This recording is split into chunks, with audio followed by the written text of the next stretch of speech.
दोस्तों लास्ट चरण की आज वोटिंग थी। आज पहली तारीख है और लास्ट चरण की वोटिंग भी ख़त्म हो गई। इसी का इंतज़ार था, बस 3 दिन और 3 दिन बाद काउंटिंग शुरू हो जाएगी। 4 तारीख को रिज़ल्ट आ जाएगा, काउंटिंग होनी है और पूरे देश की जनता की, आप कह सकते हैं युवा हो, चाहे बुज़ुर्ग हो, चाहे कोई भी हो, सबकी निगाहें जो है उसी 4 तारीख पे टिकी हैं कि आखिर उस दिन कौन जीत रहा है और कौन हार रहा है। टिकी भी क्यों ना हो, क्योंकि अपने-अपने मुद्दे को रख के सारे लोग वोट करते हैं, सारे लोग ध्यान देते हैं, अपने देश का भविष्य चुनते हैं उस दिन, अपने देश के नेता को चुनते हैं। तो सबकी निगाहें उस दिन 4 तारीख को, इंटरनेट हो, टीवी हो, मोबाइल हो, मुझे लगता है सारा चीज़ बिज़ी रहने वाला है, चाहे कोई कुछ भी काम करता रहेगा, लेकिन सबकी निगाहें जो है इसी नतीजों पे रहेंगी कि किसकी सरकार बन रही है, किसकी सीट ज़्यादा आ रही है। जिसको मैंने सपोर्ट किया उसकी सरकार बन रही, वो जीत रहा है या नहीं जीत रहा है, बहुत सारी चीज़ें होंगी जिसको लोग काफ़ी ज़्यादा ध्यान से देखने वाले हैं 4 तारीख को।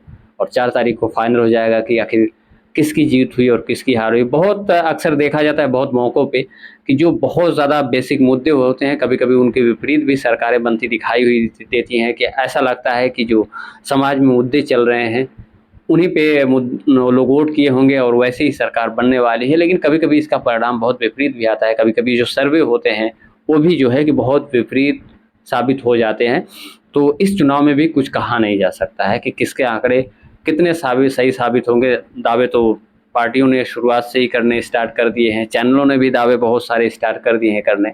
बहुत सारे इंटरव्यूज़ में सारी पार्टियाँ जो है बहुत सारी सीटें जीतती हुई दिखाई दे रही है। अब किसको कितनी सीटें मिलती हैं, किसको जनता ने कितना वोट दिया है, किस मुद्दे को कितनी प्रायोरिटी दी है, ये तो 4 तारीख को पता चलने वाला है। फिलहाल आप कह सकते हैं कि इस चुनाव में जो नतीजे आएँगे बहुत इंटरेस्टिंग होंगे। सबको इंतज़ार इसलिए भी है क्योंकि जहाँ विपक्ष एनडीए की अगर बात करें तो आप कह सकते हैं महँगाई, बेरोज़गारी, नौकरी, शिक्षा, स्वास्थ्य तमाम ऐसे मुद्दों को उठाता रहा है जनता के बीच और इन मुद्दों को बार-बार जो है कि वर्तमान सरकार या पीएम मोदी या भारतीय जनता पार्टी की सरकार को, एनडीए की सरकार को घेरता आ रहा है इस पूरे चुनाव में। वहीं जो है भारतीय जनता पार्टी या एनडीए की तरफ से, पीएम मोदी की तरफ से हिंदू मुसलमान, मुजरा, मछली और तमाम ऐसी चीज़ें बोली गई तमाम रैलियों में, जिस पे भी विपक्ष कहीं न कहीं हमलावर रहा है, बहुत सारी चीज़ें आई हैं।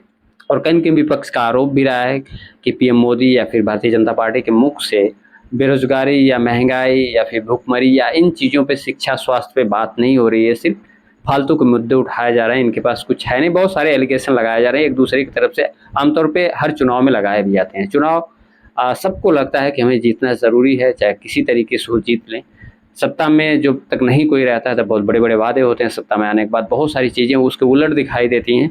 तो ये देखने वाली बात होती है कि आखिर जनता ने अपने जो लोकतंत्र में उसको अधिकार मिला है, उसका प्रयोग किस तरीके से किया है और किस मुद्दे को ज़्यादा प्रायोरिटी दी है, ये 4 तारीख को देखने वाली बात होगी। और कहीं न कहीं आप कह सकते हैं कि इस चुनाव में बहुत सारी चीज़ें जो है दाँव पे लगी हैं, चाहे एनडीए की हों या फिर विपक्ष की हों।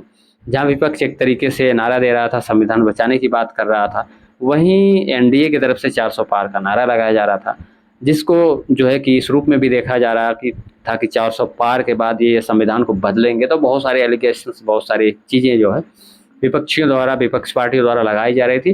तमाम अपने-अपने उनके भी मुद्दे थे, जनता के भी बहुत सारे मुद्दे थे। अब देखने वाली बात ये होगी कि किस मुद्दे पे जनता ने ज़्यादा वोट किया है। जिस मुद्दे पे भी जनता ने ज़्यादा वोट किया होगा, ज़्यादा सीरियस रही होगी या जो मुद्दे जनता को बहुत ज़्यादा ज़रूरी रहे होंगे, वो चीज़ें आपको 4 तारीख को देखने को मिलने वाली है। और जनता को भी कहीं न कहीं इस चीज़ का बेसब्री से इंतज़ार है, क्योंकि वही एक ऐसी वोट की ताकत होती है इसी लोकतंत्र में, जिसका प्रयोग जनता करती है और अपने नेता का या कह सकते हैं देश के भविष्य के लिए एक प्रधानमंत्री का चुनाव करती है।